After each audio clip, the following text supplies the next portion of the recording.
উপস্থিত সবাই, আজকের এই সন্ধ্যায় জি কাটোয়ার পঞ্চম বর্ষপূর্তি উপলক্ষে আপনাদের সবাইকে আন্তরিক শুভেচ্ছা ও অভিনন্দন জানাচ্ছি। এই বিশেষ দিনে আমার পুত্র যদিও শান্তনু আজকের এই অনুষ্ঠানে উপস্থিত থাকতে পারেনি, আমি তার পক্ষ থেকে আপনাদের সকলকে আন্তরিক ধন্যবাদ জানাচ্ছি।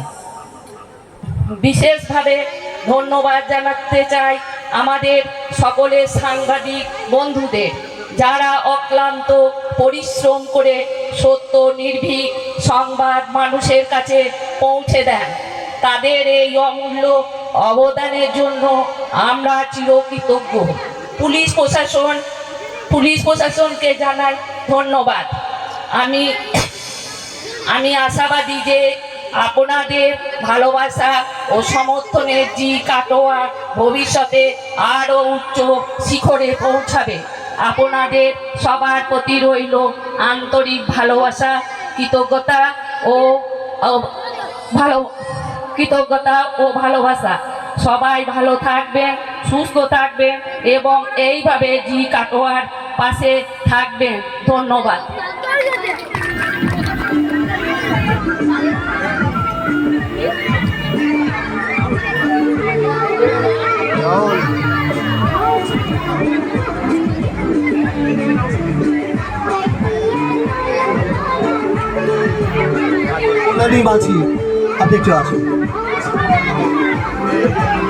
আপনারা সকলেই জানেন, কয়েকদিন আগে রিপোর্টে বেরিয়েছিল কল্যাণী মাঝি একমাত্র বাংলার মহিলা যিনি সর্বভারতীয় স্তরে মধ্যপ্রদেশে গিয়ে বাংলাকে জয় করে নিয়ে এসছে, গোল্ড মেডেল হয়ে এসছে। উনি পাওয়ার লিফটার, দেখেছেন এবার অলিম্পিকে প্রথম যে পদকগুলো এসছেন তার মধ্যে ওয়েট লিফটিংও একটা ছিল পদক। তো উনি একজন সাধারণ মহিলা হয়ে যে সর্বভারতীয় স্তরে পদক এনেছে, এর জন্য সত্যি আমরা গর্বিত।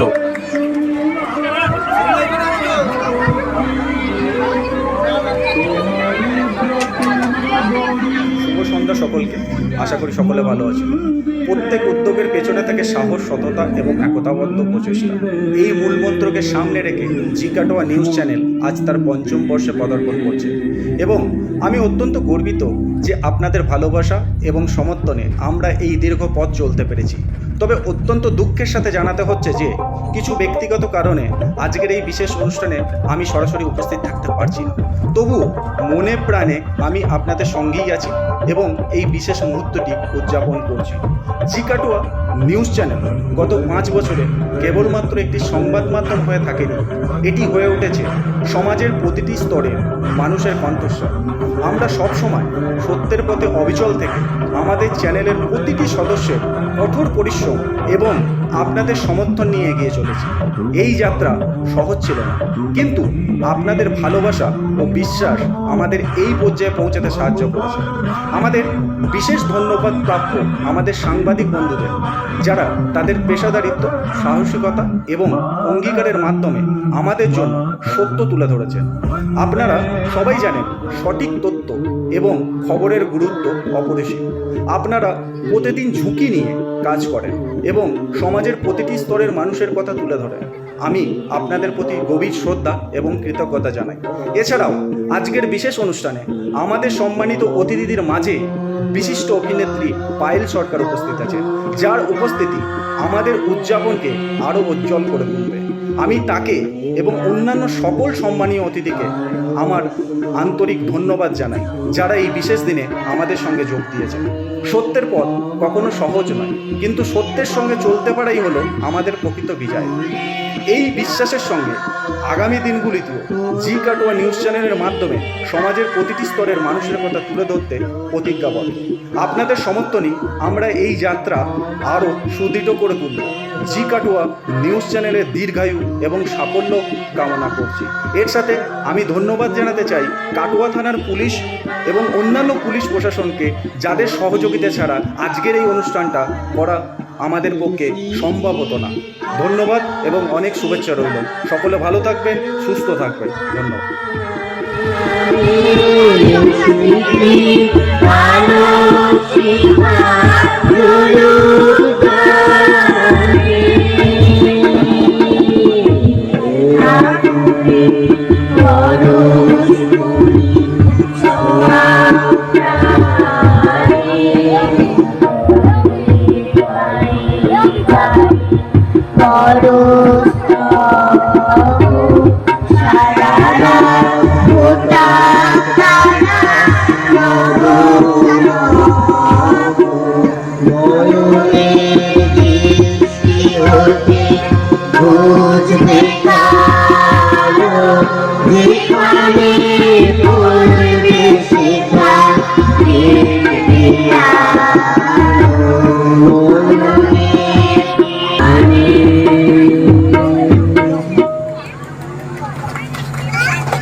এবার মঞ্চে থেকে নেব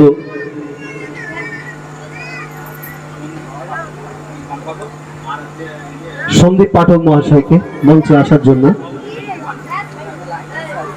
সংস্থার সভাপতি গভীর রাতে ডাকছে ডাহুক, ঘুম গিয়েছে ছুটি। গায়ের ছেলে বন্দে আলী, চোখ তার অনেক দূর। একাই সে দৌড়ে চায় তিস্তা নদীর তীর। বাঁধ ভেঙেছে, জল ঢুকেছে, ছুটছে অলিগলি। কোদাল ঝুড়ি নিয়ে দৌড়ায় গায়ের বন্দে আলী। 20 গ্রামের মাটির ঘর চোখের জলে ভাসে। পরাণ কাকা, রফিক কাকা হাপের টানে কাশে। উহু করে জল বাড়ছে গায়ের নিচু ঢালে। ছেলে বড় হাঁক পাড়ে সব ডোবা জমির আলে। বন্দে আলী, বন্দে আলী, তুমি কোথায় ভাই? নদীর পারে একা আমি, তোমাদের ভয় নাই। কোদাল দিয়ে জুড়ছি এখন মাঠে ভাগন পার। জমি বাড়ি বাঁচবে এবার, মানব না আমি হার। ভোর হয়েছে, গা ডুবেছে, পার ভেঙেছে পরে। বন্দে আলী কোথায় গেল ভাবনা করে ধরে। বন্দে আলী, বন্দে আলী, এখন তুমি কোথায় ভাই? 20 গায়ের ছেলে বুড়ো তোমায় খুঁজে যে না পায়। বন্দে আলী পড়ে আছে তিস্তা নদীর পারে। মৃত প্রায় শ্বাস চলছে বৃষ্টি ঝরা সকালে। পার জুড়েছে চেয়ে ভাবে গাটা বাঁচলো এবার। বন্দে আলী নিথর হলো নিঃশেষে। জামা গায়ে, লাল জামা গায়ে, রাজা আসে যায়, রাজা বদলায়, শুধু পোশাকের রং বদলায়, দিন বদলায় না। গোটা পৃথিবীকে গিলে খেতে চায় সেই যে ল্যাংটো ছেলেটা। কুকুরের সাথে ভাত নিয়ে তার লড়াই চলছে, চলবে। পেটের ভিতর কবে যে আগুন জ্বলেছে, এখনো জ্বলবে। রাজা আসে যায়, আসে আর যায়, দিন বদলায়, পোশাকের রং বদলায়। পাগলা মেহের আলী হাতে হাতে দিয়ে তালি। এই রাস্তায় ওই রাস্তায়, এই নাচে ওই গান গায়। সব ঝুঠ হ্যায়, সব ঝুঠ হ্যায়, ঝুঠ হ্যায়, সব ঝুঠ হ্যায়।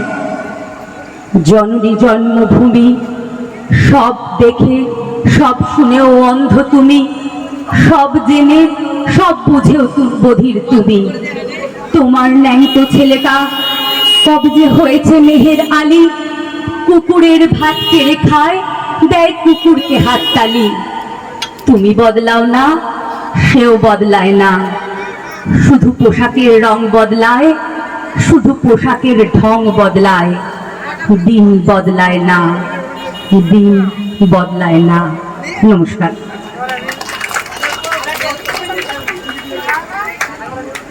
এবারে আমাদের ছোট্ট বন্ধু জিয়া, তুমি একটা কবিতা বলো। নমস্কার। স্বাধীনতা লিখেছেন কবি নন্দন সিংহ। স্বাধীনতা মানে 15 আগস্ট, 26 জানুয়ারি। স্বাধীনতা মানে ভারত মায়ের মুক্ত পায়ের বেরি। দেশ যেটা বলার সেটা হচ্ছে যে আপনারা যারা এই বৃষ্টির মধ্যে এত কষ্ট করে এসছেন, এখানে দাঁড়িয়ে আছেন, সত্যি আপনাদের নিজেদের জন্য প্রথমে একটা জোরে হাততালি দিন যে আপনারা এত কষ্ট করে এসছেন, দাঁড়িয়ে আছেন, কথা বলছেন, আমার ভীষণ ভালো লাগছে। আর আমরা কিছুদিন আগেই সকলে জানি যে আমরা স্বাধীনতা দিবস পালন করেছি, কিন্তু একটা কথা না বললেই নয় যে আমরা কিন্তু সত্যি স্বাধীন হইনি। আমরা কি সত্যি স্বাধীন হয়েছি? আপনারা একটু বলুন তো, আমরা যে পরিস্থিতির মধ্যে দিয়ে এখন যাচ্ছি, গোটা বাংলা যাচ্ছে, গোটা রাজ্য যাচ্ছে, গোটা বিশ্ব যাচ্ছে, যেখানে আমরা 15ই আগস্টের মতো এত সুন্দর একটি পরিবেশ উদযাপন বা গ্রাম বাংলায় থাকো বলে শুধুমাত্র পড়াশুনো করব, ওই 10ম অব্দি পড়লাম বা দ্বাদশ অব্দি পড়লাম, তারপর বিয়ে করে নিলাম, হাতাখন্তি নিয়ে সারা জীবন কাটিয়ে দিলাম, এই ভাবনা থেকে বেরিয়ে কিন্তু নিজেদের পায়ে দাঁড়াও, এমন কিছু একটা করো যাতে 5টা ছেলে, 5টা পুরুষ মানুষ যদি তোমাদের দিকে ফিরে তাকায়, তোমরা যেন ওনার মতো তাকে 10টা ঘুষি দিয়ে তাকে কাজ করতে পারো। আমি এইটুকু বলবো এবং আশা রাখবো যে আমাদের সমাজ যেটা দেখছে, যেটা সাক্ষী আমরা হচ্ছি, তা হতে দেওয়া যায় না। সুন্দরভাবে বেঁচে থাকি, আমরা যেভাবে বড় হচ্ছি, আমরা স্মার্টফোন ইউজ করছি, কিন্তু আমরা মানুষের মতো মানুষ যদি হতে না পারি, তাহলে আমাদের এই জীবনের সার্থকতা কিন্তু হয় না। তাই আমি প্রত্যেকের কাছে বলবো, বিশেষত মহিলাদের কাছে, নিজেদেরকে স্বাবলম্বী তৈরি করো, নিজেদেরকে এমন ভাবে তৈরি করো যাতে তোমার দিকে চোখ তুলে তাকাতে গেলে সেই একটা মানুষকে যেন 100 বার ভাবতে হয়, তার জন্য 100 বার হাত কাঁপে এবং সে যেন ভাবে যে আমি কি করতে যাচ্ছি। তাই আমরা সেই সব ধর্ষকদের ফাঁসির উদ্দেশ্যে যে অবস্থান বিক্ষোভ বা আন্দোলন করছি, তার জন্য আমরা গোটা বাংলার মহিলাদের জয় জয়কার জানাই। আমরা বলবো তাদেরকে যে এই অবস্থান বিক্ষোভ ততদিন চলুক, এই আন্দোলন ততদিন চলুক, যতদিন পর্যন্ত না মৌমিতা দেবনাথের মতো সেই সব অসহায় নারীদের, ধর্ষকদের শাস্তি হোক, যাতে ভবিষ্যতে আর কাউকে মৌমিতা দেবনাথ না হতে হয়। তোমরা সবাই ভালো থাকো, সুস্থ থাকো, তোমাদের সকলের মাঝে আসতে পেরে ভীষণ ভালো লাগছে। আর একটাই কথা বলবো, আমরা সকলে একত্রিত হয়ে লড়াইটা লড়ছি সমস্ত মহিলাদের জন্য। আজ যে আমরা লড়াইটা লড়ছি সেটা শুধুমাত্র মৌমিতা দেবনাথের জন্য না, মনে রাখবে এই লড়াইটা আমরা আমাদের জন্য লড়ছি। তাই তোমাদের সবাইকে বলবো, তোমরা সবাই ভালো থাকো, সুস্থ থাকো, এভাবেই স্বতঃস্ফূর্ত ভাবে বাঁচো, আর আমাদের সুন্দর একটা সোনালী বাংলা আমরা সবাই মিলে গড়ে তুলি। চলো সবাই ভালো থেকো, আমাকে অনেক দূর যেতে হবে। নমস্কার, সবাই ভালো থাকবেন। তোমাদের দিক থেকে একটা আবেদন থাকবে না?